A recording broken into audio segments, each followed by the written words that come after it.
Hello everyone, this is Mayank Batra और ये हमारा नेक्स्ट वीडियो वोकैब के ऊपर। स्टार्ट करते हैं आज का वीडियो। जो हमारा फर्स्ट वर्ड है वो है एब्रिज्ड। देखो, एब्रिज वर्ड को याद करने का तरीका क्या है, इसको हम ध्यान रखेंगे ब्रिज से। देखो, हमारा जो वर्ड है वो है क्या, एब्रिज। एब्रिज वर्ड को हम ध्यान कैसे रखेंगे, ब्रिज से। देखो, ब्रिज क्या करता है, ब्रिज की नीड भी दो पॉइंट को जोड़ता है। कोई भी दो पॉइंट है, इनको कनेक्ट करता है ब्रिज, यानी कि दूरी कम करता है। ये क्या करता है, ब्रिज का क्या काम है, गैप्स कम करना। सो दूरी कम करने को क्या बोलते हैं, इंग्लिश में एब्रिज करना बोलते हैं। क्या बोलते हैं, एब्रिज करना। सो कम करना हम कह सकते हैं, यानी कि कट करना या कर्टेल करना। इसका एंटोनिम क्या होगा, लेंथन करना, यानी कि बढ़ाना। सो इस एब्रिज वर्ड को हम ध्यान कैसे रखेंगे, ब्रिज वर्ड से ध्यान रखेंगे।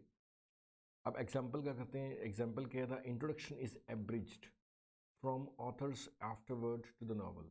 जो इंट्रोडक्शन क्या है, उसको छोटा कर दिया गया है। जब भी किसी चीज़ को छोटा करते हैं तो क्या बोलते हैं, एब्रिज करना बोलते हैं। सेकेंड वर्ड है गरगेंटुअन। गरगेंटुअन, तो इस वर्ड को याद करने के लिए इसको हम ब्रेक करेंगे। हम कैसे करेंगे, इसको पढ़ेंगे गैर एंट को अलग करेंगे। एंट क्या होता है, चिड़ियाँ होती है, और गैर को पढ़ेंगे gang. So gang of ants, चिड़ियों का गैंग। जो चिड़ियों का गैंग है वो क्या है, काफ़ी ह्यूज होता है। तो जब कोई चीज़ काफ़ी बड़े लेवल पर होती है, काफ़ी एक्सटेंसिव लेवल पर होती है, उसको हम क्या बोलते हैं, गैरगेंटून बोलते हैं। एक्सटेंसिव का मतलब विशाल हम कह सकते हैं। जब कोई भी चीज़ क्या है, काफ़ी बड़े लेवल पर की जाती है तो उसको बोलते हैं गैरगेंटून है ये। तो इसका सिनोनिम क्या है, एनॉर्मस। एनॉर्मस क्या होता है, विशाल, बड़ा, मैसिव, ह्यूज। ये सब क्या है, गैरगेंटून के सिनोनिम्स है। टाइनी का मतलब छोटा होता है, तो ये क्या इसका एंटोनिम है। नेक्स्ट हम वर्ड लेते हैं ट्रोमेटिक। देखो, ट्रोमा वर्ड आपने कहीं ना कहीं सुना होगा, जैसे मेंटल ट्रोमा है ना, फिजिकल ट्रोमाज होते हैं। सो ट्रोमा वर्ड ना की साउंड कैसी है, कोमा के जैसी है। अगर कोई कोमा में चला जाएगा तो ये तो बड़ी नेगेटिव बात हो जाएगी। तो जो चीज़ों से हम परेशान हो जाते हैं, चोट का लगना, जैसे कोई चोट लग जाए हमारे, वो ट्रोमा है। घाव को इंडिकेट करता है ट्रोमा वर्ड। ट्रोमा वर्ड का किसको इंडिकेट करता है, घाव को इंडिकेट करता है। कोई भी हमें घाव हो जाए तो क्या बोलते हैं, ट्रोमा हो गया। तो ट्रोमा को हम कैसे कनेक्ट करेंगे, कोमा। अब कोमा तो नेगेटिव वर्ड है ना, कोमा क्या है, नेगेटिव वर्ड है। सो डिस्टर्बिंग, तो नेगेटिव डिस्टर्बिंग, शॉकिंग, डिस्ट्रेसिंग, यानी कि ट्रोमेटिक है। जिससे हम डिसअपॉइंट हो जाए, जो हमारे लिए काफ़ी नेगेटिव है, काफ़ी पेनफुल है, दिस ऑल इज ट्रोमेटिक। सो इसका एंटोनिम क्या बनेगा, सूदिंग। देखो, सूद किसका रूट है, सूद ना इंग्लिश में पीस का रूट है, यानी कि शांति।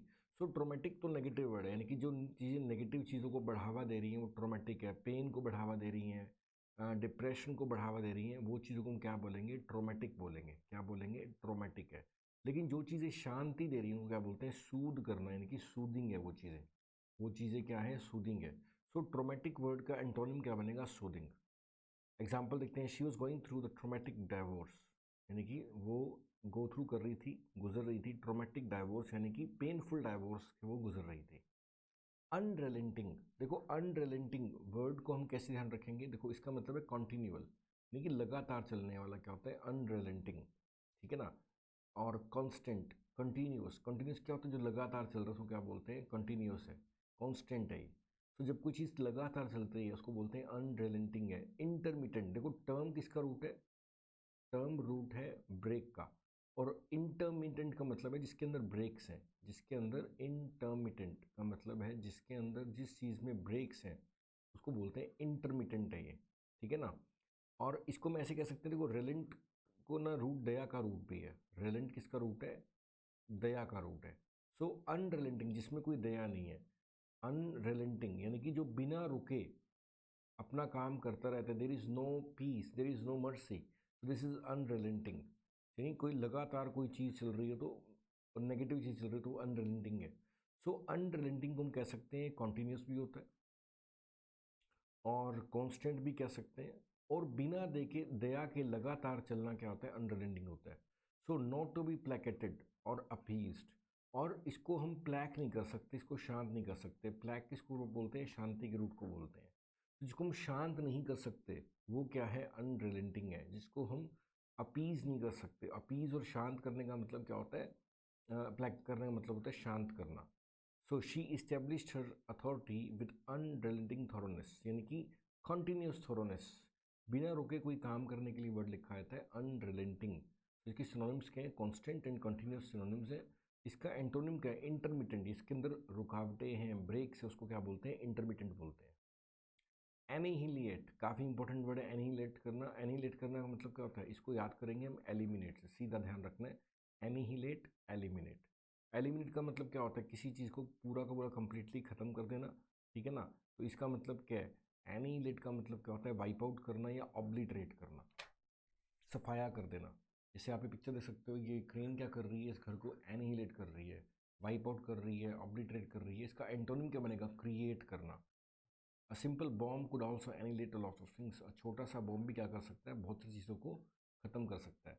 सो एनिहिलेट कर मतलब हम किसको कनेक्ट करेंगे? इसको हम कनेक्ट करेंगे एलिमिनेट से। नेक्स्ट वर्ड देखते हैं हमारा एसर्टिव। देखो एसर्टिव वर्ड ना, एसर्ट करने का मतलब होता है किसी चीज़ के ऊपर प्रेशर करना। एसर्ट करने का मतलब क्या है? किसी चीज़ के ऊपर प्रेशर क्रिएट करना, एसर्ट करना होता है, ठीक है ना। तो देखो जो मतलब कि किसी बात के ऊपर जोर के बात करेगा, जोर लगाकर बात करेगा, तो वैसा पर्सन कॉन्फिडेंट होगा, फोर्सफुल होगा, सेल्फ कॉन्फिडेंट होगा, है ना। तो एसर्टिव बोलेंगे जो किसी बात के ऊपर जोर देता है, यानी कि इसको कॉन्फिडेंस है तभी वो जोर दे रहा है। तो इसीलिए इसका सिनोनिम क्या है? फोर्सफुल या सेल्फ कॉन्फिडेंट। और रिटायरिंग का मतलब जो पीछे हट जाता है उसको बोलते हैं रिटायरिंग। तो जो इसका एंटोनिम क्या बनेगा? रिटायर, ठीक है ना। The job may call for assertive behaviour, यानी कि पॉजिटिव बिहेवियर। जी इस जॉब की डिमांड क्या हो सकती है? पॉजिटिव बिहेवियर इसकी डिमांड हो सकती है, यानी कि एक पॉजिटिव एटीट्यूड चाहिए इस जॉब के लिए। सो असर्टिव इंडिकेट करता है पॉजिटिविटी को, कॉन्फिडेंस को। नेक्स्ट वर्ड देखते हैं हमारा डैशिंग। डैशिंग वर्ड तो सबसे कॉमन वर्ड है, आपने ज़रूर सुना होगा कहीं ना कहीं। और इसका इंपॉर्टेंट सिनोनिम है डेबोनेर। देखो डेबोनेर को हमने कैसे पढ़ा था? Dave on air. देव और मतलब जो देवी देवता होते हैं वो एयर में रहते हैं, यानी कि वो हमेशा तैयार होकर रहते हैं। आप कोई भी देवी देवता को देखो, you will always find them dressed wonderfully. So debonair किसको इंडिकेट करता है? डैशिंग को इंडिकेट करता है, ठीक है ना। तो जॉन्टी भी इसका मतलब होता है जो हमेशा मतलब कि रेडी होकर रहता है, पर्सनैलिटी बना कर रखता है। उसका एंटोनिम क्या है? Boring. So he is dashing young pilot, यानी कि स्मार्ट, पूरा तैयार होकर रहने वाला, positive dashing young pilot. Next word देखते हैं हमारा क्रिप्टिक। देखो क्रिप्टिक किसका रूट है इंग्लिश लैंग्वेज में? क्रिप्ट ना इंग्लिश में हाइड का, यानी कि छुपाने का रूट है। क्रिप्टिक किसको इंडिकेट करते हैं? जो चीज़ें छुपी रहती हैं उनको बोलते हैं क्रिप्टिक है। जैसे मान लेते हैं कोई पर्सन है, ये अपने सीक्रेट्स किसी को बताता नहीं है, तो ये पर्सन को क्या बोल सकते हैं? ये पर्सन क्या है? क्रिप्टिक है। ये क्या है? क्रिप्टिक है, यानी कि मिस्टीरियस। मिस्टर किसका? मिस्ट्री क्या होता है? राज। मिस्ट्री वर्ड का मतलब क्या होता है? राज। और जो अपने राज किसी को बताता नहीं, इसको क्या बोलते हैं? मिस्टीरियस बोलते हैं। क्या बोलते हैं? मिस्टीरियस बोलते हैं। ओके, मिस्टीरियस एंड क्रिप्टिक ये क्या है? सिनोनिम्स है। और स्ट्रेट फॉरवर्ड, स्ट्रेट फॉरवर्ड का मतलब क्या है? जो अपनी बात क्लियरली बोल देता है उसको क्या बोलते हैं? स्ट्रेट फॉरवर्ड है। जो अपनी बात क्लियरली बोल देता है वो क्या होता है? स्ट्रेट फॉरवर्ड होता है। He found his boss utterance too cryptic, means उसने अपनी अटरनेस, बॉस की अटरनेस को क्या पाया? क्रिप्टिक पाया, यानी कि कन्फ्यूजन से भरा हुआ पाया, नॉट क्लियर पाया, हिडन पाया। सो क्रिप्टिक का मतलब होता है जो क्लियर नहीं है। अब कोई चीज़ क्लियर नहीं होगी तो हिडन होगी, तो वो कन्फ्यूजन भी होगा उसके अंदर। तो कन्फ्यूजिंग भी इसका सिनोनिम है। देखो जो चीज़ भी है जो क्रिप्टिक होएगी, जो भी चीज़ क्रिप्टिक होगी, क्रिप्टिक किसका रूट है? हाइड का रूट है, छुपा हुआ। सो वो जो चीज़ छुपी हुई है वो कन्फ्यूजन भी पैदा करेगी, तो क्रिप्टिक चीज़ें कन्फ्यूजिंग होती हैं। नेक्स्ट हमारा वर्ड है एवरेज। एवरेज हमने कर लिया, छोटा करना, शॉर्टन करना। कट, कर्टिल के सिनोनिम है। लेंथन करना क्या है? इसका एंटोनिम है। नेक्स्ट है मेनेस। मेनेस काफ़ी इंपॉर्टेंट वर्ड है, देखो इसको ब्रेक करके करेंगे। Menace. Men while playing card always keep ace card till the end to put the opponent at risk. देखो जो मेन क्या करते हैं, जब मेन कार्ड्स खेलते हैं, when they playing cards they always keep the ace card. वो अपने पास हमेशा इक्का रखते हैं, to keep the opponent at risk, ताकि ओपोनेंट हमेशा रिस्क में रहे। सो मेनेस का मतलब होता है खतरे में डालना, या खतरे को बोलते हैं। खतरे में डालना या खतरे को बोलते हैं। मेनेस वर्ड को या कैसे रखेंगे? इसको हम ब्रेक करेंगे। मेनेस, जो मेन होते हैं, यानी कि जब मेन होते हैं, जब ये कार्ड्स खेल रहे होते हैं, एस अपने पास रखते हैं। एस का मतलब इक्का, ठीक है ना। ताश के इक्के को क्या बोलते हैं? एस बोलते हैं, ताकि दूसरे को रिस्क में डाल सकें। तो किसी को रिस्क में डालना क्या होता है? मैनेज करना। खतरे को बोलते हैं मैनेज, या किसी को खतरे में डालना भी क्या होता है? मैनेज करना होता है। ओके, सो इसका सिनोनिम क्या? जियो पैराडाइज करना या इम्पेरल करना। जियोपार्डाइज करना एंड इम्पेयर। देखो जियोपार्डाइज काफ़ी इंपॉर्टेंट वर्ड है। जियोपार्डाइज को हम कैसे पढ़ेंगे? जियोपार्डाइज को हम इसको पढ़ेंगे लियोपार्ड या लेपर्ड। अब लेपर्ड अगर हमारे सामने आ जाए, चीता अगर समझो, हमारे लाइफ क्या हो जाएगी? खतरे में हो जाएगी। सो जियोपार्डाइज करने का मतलब होता है खतरे में डालना। तो जियोपार्ड को हम क्या पढ़ेंगे? लेपर्ड। लेपर्ड के अगर सामने खतरे में जाएंगे तो लियोपार्ड क्या होता है? खतरे में डालना होता है। ऐसी इम्पेरल। इम्पेरल, देखो पेरिल इंग्लिश में कष्ट या खतरे का रूट है। खतरे में डालना क्या होता है? इम्पेरल। पेरिल किसको इंडिकेट करता है? खतरे को, कष्ट को इंडिकेट करता है। और इम्पेरल वर्ड का मतलब होता है खतरे में डालना, इम्पेरल। सो मेनेस किसको इंडिकेट करता है? खतरे को या खतरे में डालना। इसके सिनोनिम्स क्या हैं? Jeopardise and imperil. इसका एंटोनिम क्या है? फ्रेंडली। नेक्स्ट है बेंडी। देखो बेंडी, तो बेंड का मतलब क्या होता है? झुकना। बेंड का मतलब क्या है? झुकना। और बेंडी क्या? जो बो हुआ हुआ है। बो का मतलब झुकना होता है। कर्व्ड या बेंट। स्ट्रेट इसका एंटोनिम हो जाएगा। She had legs that were bent and slightly bendy, यानी कि थोड़ी टेढ़ी थी। जो चीज़ थोड़ा टेढ़ी होती है उसको क्या बोलते हैं? बेंडी है। नेक्स्ट हमारा वर्ड देखते हैं स्प्लेंडोर। नेक्स्ट हमारा वर्ड क्या है? स्प्लेंडोर। देखो इसको आप एक बाइक, स्प्लेंडर की बाइक आती है, उससे ध्यान रख सकते हैं कि स्प्लेंडर की बाइक क्या है? बहुत शानदार है। तो जो चीज़ें बहुत शानदार होती हैं उनको क्या बोलते हैं? मैग्निफिकेंस है, स्प्लेंडर है। Grandeur, opulence. ठीक है ना? ग्रैंड को किसको इंडिकेट करता है? बड़े को इंडिकेट करता है। जो चीज़ें बड़ी महान है, बड़ी शानदार है, सो वो स्प्लेंडोर है, उनमें एक मैग्निफिकेंस है उनका, एक ग्रैंडियोर है, ऑपुलेंस है। और इसका एंटोनिम क्या बनेगा? मोडेस्टी। मोडेस्टी का मतलब है साधारण। जो सिंपल रहती है उसको बोलते हैं साधारण है। Next, the barren splendour of lake district looked stunning. तो ये स्प्लेंडर का मतलब है जो वैभव दिखा रखा है। ऑफ लेक, जो लेक की जो वैभवता है उसकी बात की हुई है, वो क्या काफ़ी स्टनिंग है। सो स्प्लेंडर वर्ड किसको इंडिकेट करता है? वैभवता को इंडिकेट करता है, वैभव को इंडिकेट करता है, यानी कि ग्रेटनेस को इंडिकेट करता है। इसके सिनोनिम क्या है? Grandeur and opulence. देखो ग्रैंड इंग्लिश में बड़े का रूट है। ग्रैंड इंग्लिश में बड़े का रूट है। ग्रैंडियोर का मतलब होता है कोई चीज़ मतलब ग्रेट है ना? और ऑपुलेंस का मतलब होता है अमीरी। अमीरी को इंडिकेट करता है ग्रैंडियोर। नेक्स्ट है इंसर्जेंट। नेक्स्ट है हमारा वर्ड इंसर्जेंट। देखो इंसर्जेंट किसको? घुसपैठ को इंडिकेट करता है, विद्रोही को इंडिकेट करता है इंसर्जेंट। इंसर्जेंट क्या है? घुसपैठ को इंडिकेट करता है। जैसे कहीं पे कोई लोग घुस गए तो वो इंसर्जेंट है वहाँ के, ठीक है ना? यानी कि विरोध करने वाला। म्यूटिनी का मतलब क्या होता है? जब आर्मी विरोध करती है तो उसको क्या बोलते हैं? म्यूटिनी बोलते हैं। तो इसलिए इसका सिनोनिम क्या है? म्यूटिनियर है, रेवोल्यूशनरी है। सो इंसर्जेंट्स क्या हैं? जो किसी जगह पे घुस जाएंगे और वहाँ पर विरोध करेंगे। जैसे कोई पर्सन बाहर के हैं, अब ये सब के सब कहीं घुस गए और ये यहाँ का विरोध करते हैं, तो ये क्या हो गए? यहाँ के इंसर्जेंट हो गए। ये क्या हो गए? इंसर्जेंट हो गए। और इसको हम ऐसे कह सकते हैं कि विरोध कर रहे हैं तो ये क्रांतिकारी बता रहे हैं खुद को, इसलिए इसका सिनोनिम क्या? रेवोल्यूशनरी। रेवोल्यूशनरी है। और जब आर्मी सरकार का विरोध करती है, इसको बोलते हैं म्यूटिनी। इसीलिए इसका सिनोनिम म्यूटिनियर भी है। इसीलिए इसका सिनोनिम क्या है? म्यूटिनियर भी है। नेक्स्ट हमारा वर्ड है, देखो इसका एंटोनिम क्या है? लॉयलिस्ट। लॉयलिस्ट के जो विरोध नहीं करता, जो विरोध नहीं करता वो क्या होता है? लॉयलिस्ट होता है। नेक्स्ट हमारा वर्ड देखते हैं क्या? कॉन्फर। कॉन्फर वर्ड हमने पहले पढ़ा हुआ। देखो कॉन्फर वर्ड को हम जा रहे हैं कॉन्फ्रेंस। जब हम किसी कॉन्फ्रेंस में जाते हैं तो क्या करते हैं? प्राइजेस देते हैं, अवार्ड्स देते हैं। सो देना क्या होता है? कॉन्फर करना, ठीक है ना? बेस्टो करना, किसी को पेश करना, देना, प्रेजेंट देना, ये सब क्या है? सिनोनिम्स है इसके। कॉन्फर, बेस्टो, ग्रांट, प्रेजेंट, ये सब इंडिकेट करते हैं कोई गिफ्ट, कोई डिग्री, कोई पुरस्कार वगैरह देने को, देना। सो याद कैसे कर सकते हैं? कॉन्फर वर्ड को हम ध्यान रखेंगे कॉन्फ्रेंस से। जब हमारी कोई कॉन्फ्रेंस होती है तो हम वहाँ पे क्या करते हैं? कोई ना कोई चीज़ देते हैं। सो कॉन्फर करना, बेस्टो करना, प्रेजेंट, ये सब देना है। विदहोल्ड का मतलब तो रोक लगाना एक तरह से, ठीक है ना? देखो the minister may have exceeded the powers conferred on him, यानी कि जो उसे दी गई हैं पावर्स। तो कन्फर वर्ड किसको इंडिकेट करता है? देने को इंडिकेट करता है। कॉन्सेंसस, देखो कौन किसको इंडिकेट करता है? साथ को। ये हमने पहले बात पढ़ी हुई है कि इंग्लिश लैंग्वेज में अगर कौन लिखा मिले, CON, ये ना साथ को इंडिकेट करता है। अब इसी में क्या है हमारा वर्ड? क्या है इसी में हमारा वर्ड? क्या है? कॉन्सेंसस।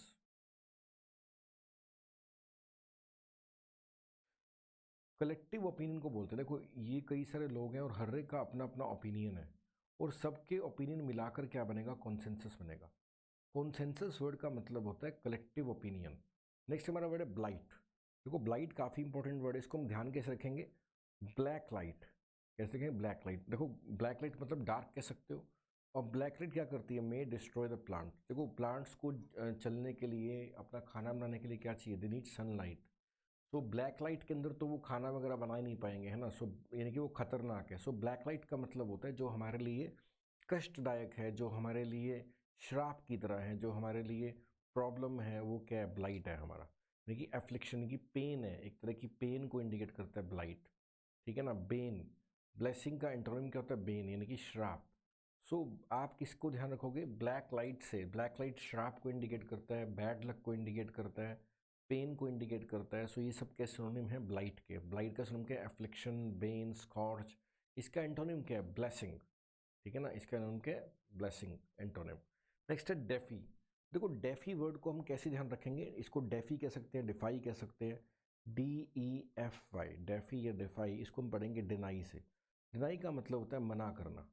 डिनाई का मतलब क्या होता है, मना करना। सो अगर मैं एन की जगह पे एफ कर दूं तो क्या बनेगा, DEFY। इसका मतलब भी क्या होता है, मना करना। जब हम किसी की बात को मना कर देते हैं मानने से, तो उसकी बात को हम डिसोबे कर रहे हैं। हम क्या कर रहे हैं, डिसोबे कर रहे हैं, यानी कि हम डिफाई कर रहे हैं। To go against something is to defy, यानी उसका एंटोनिम करेगा, ओबे करेगा। रिफ्यूज करना क्या होगा, डिफाई करना होगा। She is a man, a woman who defies convention. ये जो पुरानी बातों को मना करती है, यानी कि रिजेक्ट करती है। सो डिफाई वर्ड का मतलब होता है मना करना, रिजेक्ट करना, डिसओबे करना, डिनाई करना। This all is defy. So अगर एग्जाम में आए डिफाई वर्ड, इसके सिनोनिम क्या बनेंगे, डिनाई करना भी क्या होता है, मना करना होता है। डिसओबे करना भी क्या होता है, किसी चीज़ का पालन ना करना। रिजेक्ट करना भी क्या होता है, मना करना है। तो ये सब के सब क्या इसके एंटोनिम बन जाएंगे। और ओबे करना या फॉलो करना या मानने के लिए एक में वर्ड लिखते हैं अबाइड, तो ये सब क्या बन जाएंगे, इसके एंटोनिम बन जाएंगे। कोलिशन, देखो कोलिशन तो बहुत सिंपल वर्ड है, अगर आप रीडिंग करते हैं तो आपको डेफिनेटली कोलिशन वर्ड मिला ही होगा। टक्कर को बोलते हैं कोलिशन, यानी कि क्लैश, ठीक है ना, यानी कि कन्फ्लिक्ट, यानी कि विरोध, ऑपोजिशन। और कोलेसेंस का मतलब क्या होता है, मिलाप। देखो इसको कोलेसेंस काफ़ी इंपॉर्टेंट वर्ड है, इसको ध्यान कैसे रखेंगे, COALESCENCE।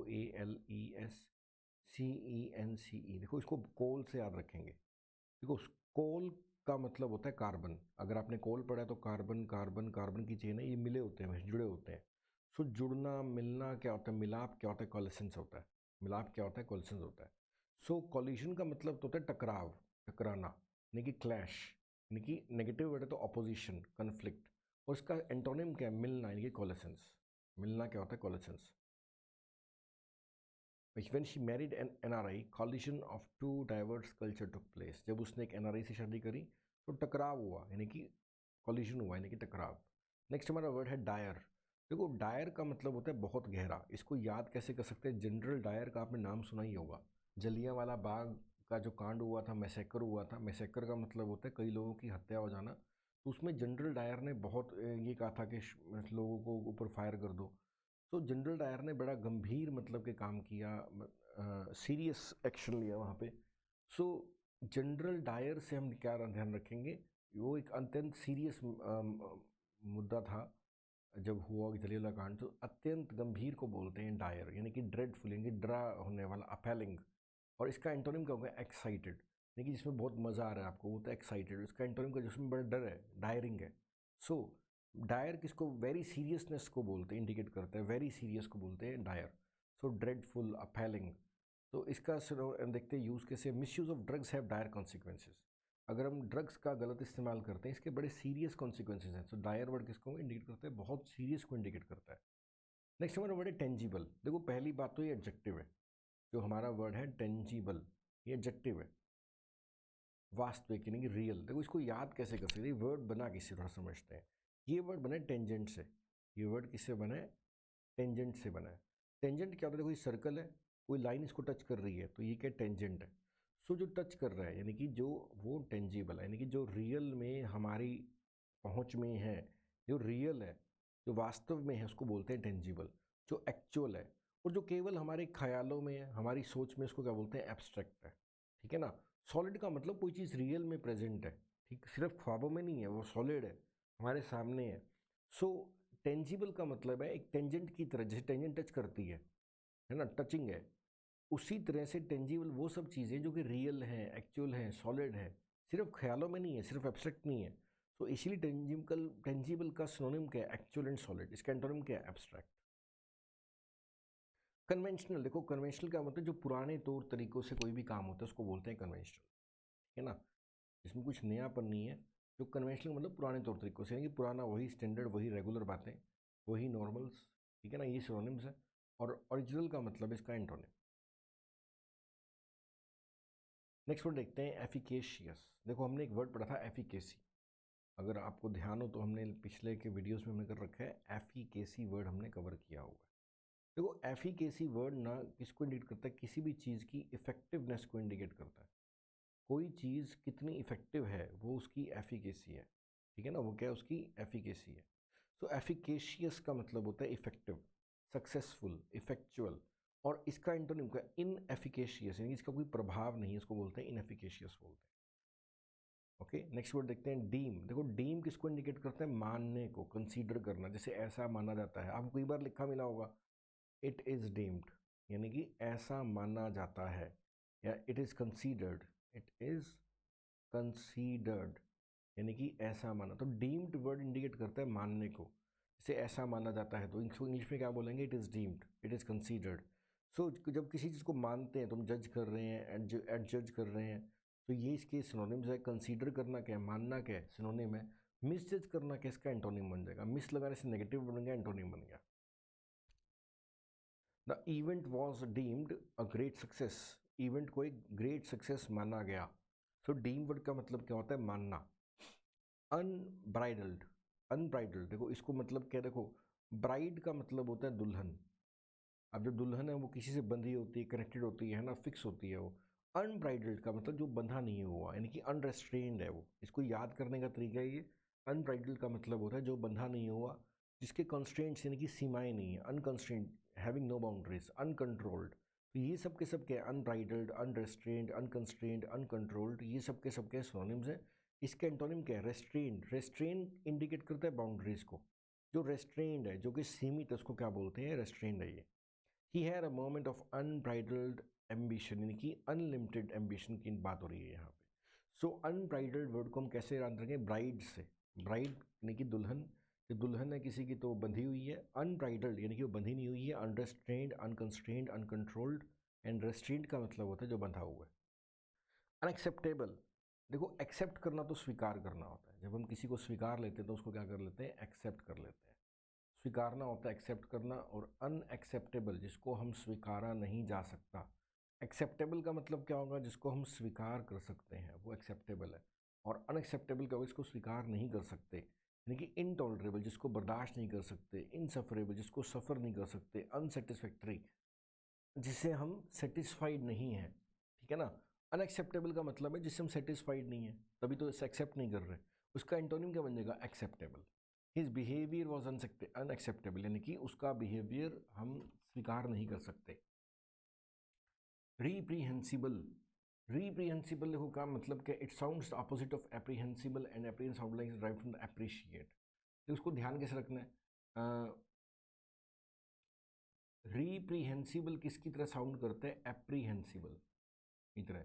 और एप्रीहेंसिबल जो ऐसा लगता है कि ड्राइव किए एप्रिशिएट से। एप्रिशिएट का मतलब होता है किसी को पसंद करना, या किसी को पसंद करना। अब इसका एंटोनिम क्या हो जाएगा? रीप्रीहेंसिबल, यानी कि डेप्लोरेबल, डिसग्रेसफुल, डिसक्रेडिटेबल, जिसमें मज़ा नहीं है, जिसमें रिस्पेक्ट नहीं है, ठीक है ना, जिसमें सुंदरता नहीं है, उसको बोलते हैं रीप्रीहेंसिबल, डेप्लोरेबल, डिसग्रेसफुल, डिसक्रेडिटेबल, ये जिस पे हम भरोसा नहीं कर सकते। ये सारी नेगेटिव वर्ड्स हैं। सो इसको हम कनेक्ट कैसे करेंगे? एप्रीहेंसिबल को हम पढ़ेंगे एप्रिशिएट, एप्रिशिएट पसंद करना। इसका एंटोनिम होगा रीप्रीहेंसिबल, यानी कि जिसको हम पसंद नहीं करते, जिसमें इंसल्ट की फीलिंग है, जिसमें डिस्ग्रेसफुल की भावना है, जो डिसक्रेडिटेबल है, दिस ऑल इज रीप्रीहेंसिबल। डिसेंट, देखो एक हमने बात पढ़ी थी कि इंग्लिश में क्या है? किसी भी वर्ड के लास्ट में SCEND लिखा मिले, ठीक है ना, ये चेंज को या इंडिकेट करता है। जैसे असेंड का मतलब होता है किसी भी चीज़ में ऊपर उठना। अगर हम किसी चीज़ में ऊपर उठ रहे हैं तो असेंड कर रहे हैं। और डिसेंड का मतलब होता है किसी भी चीज़ में कमी आना, किसी भी चीज़ में कमी आना। डाउन ट्रेंड क्या होता है? डिसेंड। और अप ट्रेंड क्या होता है? एसेंड। तो देखो डिसेंड की सिनोनिम क्या है? तो गो डाउन या कम डाउन। एसेंड इसका एंटोनिम है। तो यहाँ पे क्या लिखा था? एयरक्राफ्ट बिगेन टू डिसेंड, कि एयरक्राफ्ट नीचे आना स्टार्ट किया। नेक्स्ट है कंसीडरेबल। देखो एबल आ गया तो एडजेक्टिव, और कंसीडर ध्यान देना होता है। जिस पे हम ध्यान दे सकते हैं वो कंसीडरेबल है, जो ध्यान देने लायक है, यानी जो अलग है। देखो जब ध्यान कब जाएगा? जब कोई चीज़ अलग होगी, डिस्टिंग्विश्ड होगी, नोट वर्दी होगी, नोटेड होगी, तभी ध्यान जाएगा ना। जब नोट करने लायक होगी, अलग होगी, तभी होगा। इनसिग्निफिकेंट के जिसका कोई महत्व ही नहीं है, उसके ऊपर ध्यान जाएगा ही नहीं। सो कंसीडरेबल का मतलब होता है जिस पे हमारा ध्यान जाए, डिस्टिंग्विश्ड है, जो नोट वर्दी है, जो नोटेड है वो। इनसिग्निफिकेंट जिसका कोई महत्व नहीं, जिसके ऊपर ध्यान नहीं जाएगा, वो क्या? इनसिग्निफिकेंट है। स्नो वॉज लिमिटेड, स्नो तो कम थी बट स्टिल कंसीडरेबल, फिर भी कंसीडरेबल थी, अच्छी खासी थी, ध्यान देने लायक थी। वैक्स, देखो वैक्स ना सीधा याद रख लो कि वैक्स ना, देखो इसको याद कैसे करना है? Very similar to wax, and ladies go for waxing. Ladies क्या करती हैं? वैक्सिंग करती हैं, even though it is very painful and annoying. चाहे वो कितने कष्टदायक हो, परेशान करने वाला हो, फिर भी लेडीज क्या करती है? They go for waxing. So wax करने का मतलब क्या होता है? खींचना, यानी कि परेशान हो जाना, इरिटेट हो जाना, इनफीरियड, गुस्से से भर जाना, एनोय हो जाना, ये सब क्या है? वैक्स करना है। एंड मोलिफाई करना होता है किसी को शांत करना। The memory of conversation still vexed him, जो बातचीत की यादें थी उसने, उन्होंने अभी भी उसे परेशान किया, इरिटेट किया। सो इरिटेट हो जाना, परेशान हो जाना, क्या? वैक्स होना होता है। तो ये हमने कुछ वर्ड्स किए इस वीडियो में। ऐसे और वीडियोस डिस्कशन करेंगे वोकैब के ऊपर। ऑलरेडी 7-8 थाउजेंड वर्ड्स मैंने अपलोड कर दिए हैं। आप इन वीडियोस को देखो, डेफिनेटली आपका स्कोर बूस्ट होगा। एंड कीप रीडिंग, आप रीडिंग खूब करो and keep practising the mock paper, definitely you'll get success. So this is all in this video. We'll do more next video. Thank you and have a nice time.